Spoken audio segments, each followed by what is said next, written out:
Quick look at what electrician earns in Kenya. On average, electrician in Kenya earns around 3,700 US dollars a year.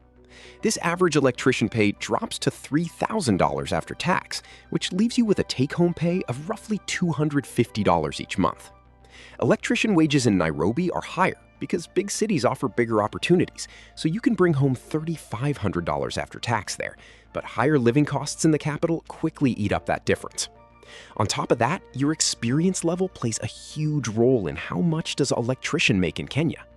Entry-level workers start well below the average electrician income, though pay goes up quickly as you gain skills, while earnings tend to plateau unless you move into supervision.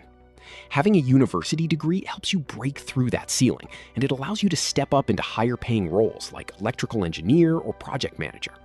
Because of this, larger international companies always pay better than small local firms, so getting advanced training is the best way to boost your earnings.